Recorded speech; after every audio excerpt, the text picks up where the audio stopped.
This is History for the Reckoning, a podcast that dives deep into the history that's hard to hear, but critical to understand.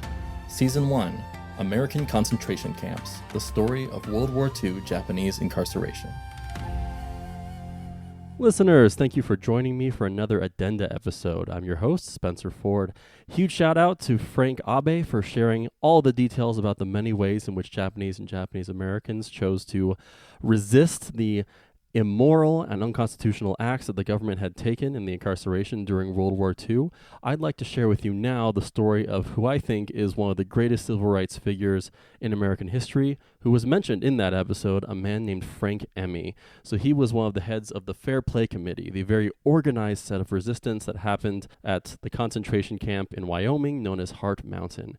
He's probably my hero in all of history, so I hope you enjoy this cut of his story that I was able to cut together from recordings that are stored on Densho.org, this massive repository of Japanese American history. They've so graciously allowed me to use Frank Emi's oral history that I've cut down so that you can hear it in his voice and in his words. I was born in Los Angeles, right near the business section now, at 6th and Olive, in 1916, September 23rd, 1916. About 3-4 years prior to the war, we had started just a produce market in an empty building at 11th and Alvarado in Los Angeles. And after a couple of years, business was pretty good, so we decided to make it into a full service market. Morning, December 7th, we had just opened up the market at 8 o'clock Sunday. Those days we worked 7 days a week, about 16 hours a day. I turned on the radio and I forget exactly what time it was, 8 or 9 o'clock. We heard flash, bulletin, Pearl Harbor is attacked. We're at war with Japan. And I didn't pay much attention to it. I thought, oh, here's another radio drama. But as it gradually sunk in that we were at war with Japan, I started getting a little bit worried, not so much for ourselves, but for our parents. We were wondering what was going to happen to them. As far as the children were concerned, we were born here, so we didn't have too much, we didn't worry about it too much.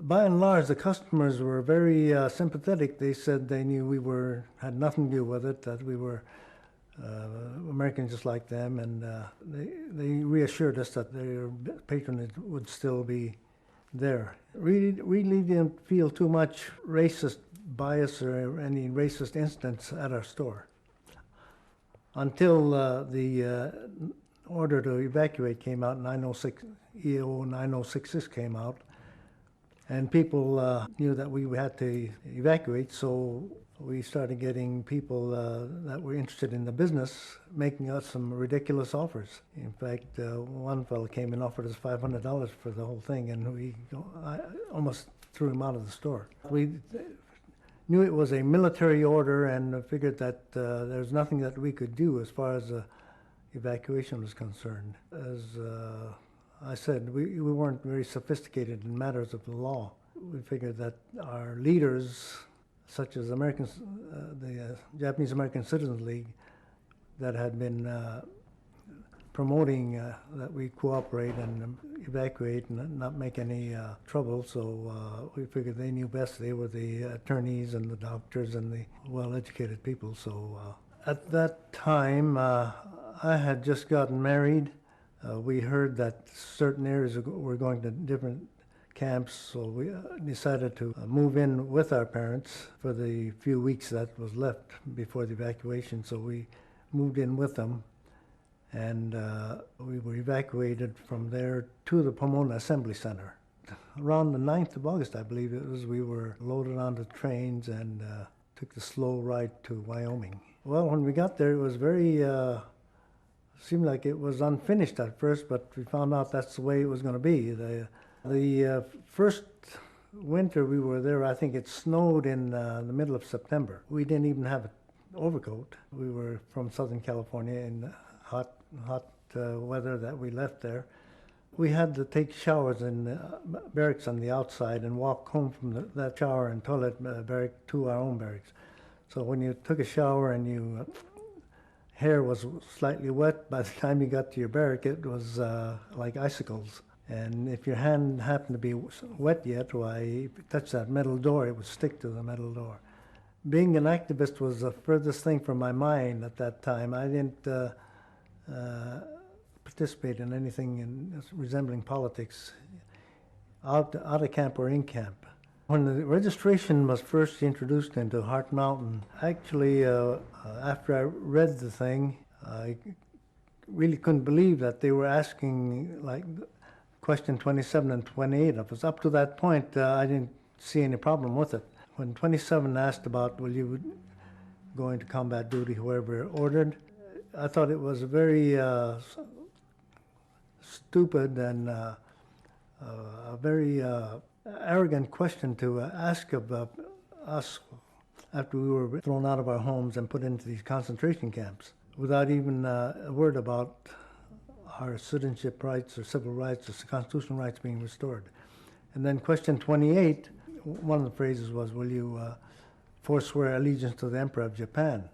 And something that we had never sworn allegiance to the Emperor of Japan. How can we forswear something we had never sworn to before? So that night, after studying it carefully, I formed my answers to both questions. I put down, under the present conditions and circumstances, I am unable to answer these questions. I had thought that maybe many of the camp people might have a hard time answering these questions, so I got my younger brother and we wrote out our answers, suggested answers to question 27 and 28. And we made a bunch of copies when we pasted them up in the different mess hall doors and latrine doors, wherever people gathered. Anyway, at that meeting, after this fellow gave that talk on why we should cooperate, another older fellow who found out later his name is Kiyoshi Okamoto, got up and said that, you know, the government evacuated us and put us in these concentration camps without any due process of law. And says they trampled on all your constitutional rights. And this was the first time we, at least I, heard about due process or constitutional law and things like that. We did get together with him a few times now and then, and not very much until this issue of the draft came up. Early in January 1944, the Army had decided to apply the draft into the concentration camps at more or less the suggestion of the Japanese American Citizens League. And when we heard about this, it was really unbelievable. We didn't think that the government would really apply the draft into the camps on the same basis as the free people on the outside, especially after having reclassified us from whatever we were, 1A or 3A to 4C, which is an enemy alien classification. So naturally, when this came up, the Fair Play Committee, which at that time wasn't too active, but so we took it up and we started to hold mass meetings in the camp. In the beginning, we had to get permits from the administration project director to hold these meetings, but when they got wind of what we were doing, they refused to give us any permits. But we went ahead with the meetings anyway, and actually they didn't try to stop us. The third bulletin we issued was the one that became controversial, because up to this point we had been informational, and some of us decided that we should take a stand and come right out and say that we're against this until our rights were clarified and our constitutional rights were restored. We came out with the resolution that we hereby refuse to go to the draft if and when we are called in order to contest the issue. We were up late almost every evening. We were busy pounding out stencils for the bulletins, and I don't know how many stencils we spoiled for each one that we completed, but none of us, we had a rickety old typewriter, and none of us were real good typists, but we managed to put it out. We used to have a full house at these meetings that we held in the mess halls. Mess halls had held 300-400 people, and I guess many times we had standing room only because this interest was so great. We thought that we would probably get great majority to refuse to answer their draft notices. But as it turned out, not everybody resisted. When their notices started to come, then many of them kind of got afraid of going to jail, so they answered the draft, hoping maybe they won't pass the physical. In our case, there was in the Fair Play Committee that boys that refused to go, they just stood up for a principal and went to jail instead. While all this was going on, we were sending out news releases to the different newspapers because we wanted the public to know what was going on in camp, that how we were treated and how we as prisoners were being told to go into the Army as if we were free citizens on the outside. The only paper that published our releases was the Rocky Shimpo, in which James O'Murrow was the English editor at the time. And he not only printed the releases that I sent him, but he would editorially support us, saying that we were fighting for a constitutional principle, and he thought we had a right to do that. The Pacific Citizens would never print any of our releases. No, they editorialized, but they editorialized calling us saboteurs and disloyal, seditionists, etc. We were trying to get the ACLU to give us some legal aid, but they actually tried to discourage us from pursuing our battle here. I was never in danger of being drafted. In fact, of the leaders, I think 4 of us wouldn't probably never have been drafted because 2 were way over age. One was in the 40s and one was probably closer to 50. And they were not drafting fathers with dependents at that time. Kyosho Komodo and Sam Harino were whisked away to Tule Lake one day without even a chance for Sam to say goodbye to his parents. The reason that Kyosho was taken away was because he was chairman of the Fair Play Committee, and they figured he was a troublemaker, ringleader, and in Sam's case, he walked out of the camp one day and nobody stopped him, and he walked back in, nobody stopped him.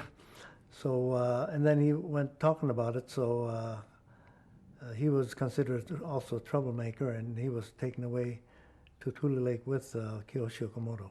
Minoru Tamesa and I decided to walk out of the camp. We went by the sentry and started to walk through, and he stopped us and said, "You can't go out." And we answered that we had a perfect right going in and out, so we're American citizens. We didn't do anything wrong.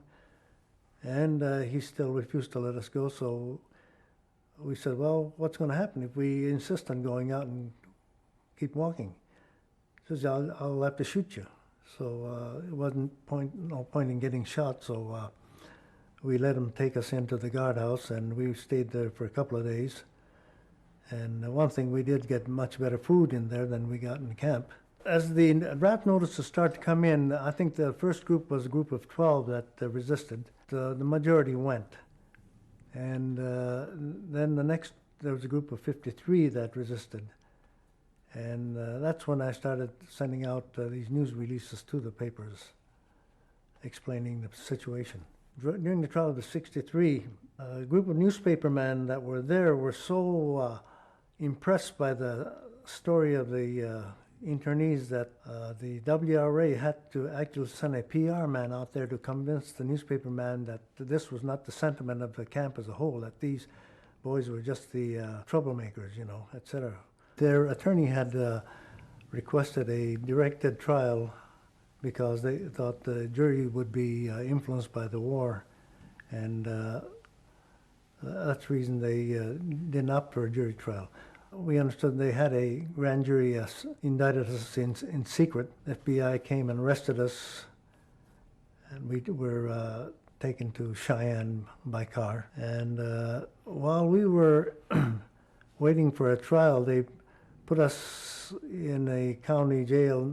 And while there was a resident of Japanese used to come and visit us and brought us onigiri, musubi, Japanese food, and used to cheer us up there. And later we took a photograph with him.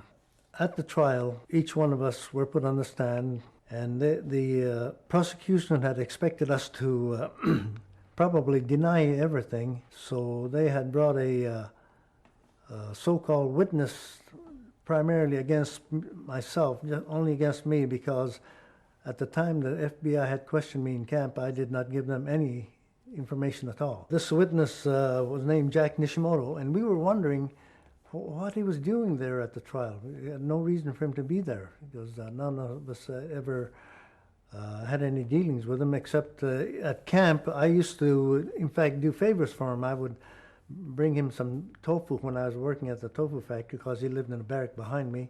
And then when he got up in the stand, he started telling all kinds of lies, things that never happened. And he said that I told him that if this doesn't come out the way I wanted it to come out, that I was going back to Japan, which was also a barefaced lie. Well, when the defense took the stand, we completely did the unexpected. Instead of trying to hide anything, we came out and said, yes, we did it. So we put out the bulletins. So we had mass meetings. We explained about the situation, the draft situation to the people, and we encouraged people not to go, et cetera, et cetera. Well, the prosecution was a little taken aback, because they didn't expect us to come out and admit all this. And we said that we did this because we felt that the draft was, as applied to the camps, was unconstitutional, that wasn't right. It was unfair and unjust and immoral. But we heard that one weekend this judge, Eugene Rice, had gone duck hunting with the district attorney who was prosecuting us. So when we heard of that, our attorney said, well, there goes your case. We'll probably have to take this up to the appellate court. And sure enough, we were convicted of conspiracy to violate selective service, aiding and abetting and counseling others to resist the selective service law. And we were given a sentence of 4 years in a federal penitentiary. We were in the federal penitentiary at Leavenworth from November of 1944 until December of 1945, at which time the appellate court reversed our conviction, and in their reversal they said that one who violates law that they think is unconstitutional sincerely, in good faith, has a right to do so. And in the case of the 63 and the other resistors, they were all pardoned by President Truman in 1947 and given all their civil and political rights restored. So I guess we all came out of it pretty good shape. The only drawback in their case was that some of the old timers, strong JCL members, and even their relatives ostracized them, especially in the San Jose area. I took a lot of civil service tests after I came back, and they always have you ever been convicted of a felony? So I always write a paragraph on very, as briefly as I can what happened. And it never did hinder me from being accepted. Of all the people that I've talked to, about our case, about the resistors, almost 100% of Caucasians or any other non-Japanese group would be very supportive. They would say that if they were in our position, they would have done the same thing. They'd never be put into the Army under those conditions. If those that went into the Army from the camps felt that that was their will, that was their choice, then, we respect them for it. Same way they should respect our position. There shouldn't be any arguments. So thank you again to Densho.org for letting me use these priceless recordings of Frank Emi telling his story in his voice and his words. I hope you enjoyed it. So now I'd like to tell you about another history-related podcast that I hope you'll listen to. It's called The Obit Project. It's by Jad Abumrad, who made Radiolab, if you're familiar.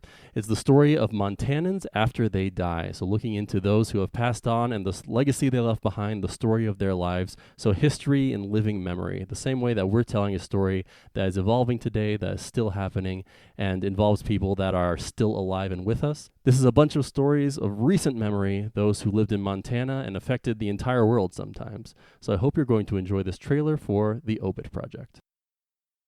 In the Obit Project podcast, young journalists tell stories about the lives of real Montanans after they die. I'm Jad Abumrad. I've always thought, frankly, that obituaries were a little bit snoozy. So I teamed up with my old friend, Journalism School professor Jewel Banville, to help young journalists make a new kind of obit through sound. These are rich, honest stories about ordinary people who lived and died. Listen to the Obit Project wherever you get your podcasts. Season 1 of History for the Reckoning is made possible by support from the JACL Mount Olympus chapter, as well as generous financial support from the Takahashi Family Foundation and the JA Community Foundation. The music was produced by Patrick Coffin. If you want to support the show, follow us on Instagram at History for the Reckoning. Sign up for our newsletter at History for the Reckoning on Substack, where you'll also find the show notes for each episode, or support us financially through Patreon at patreon.com/historyforthereckoning.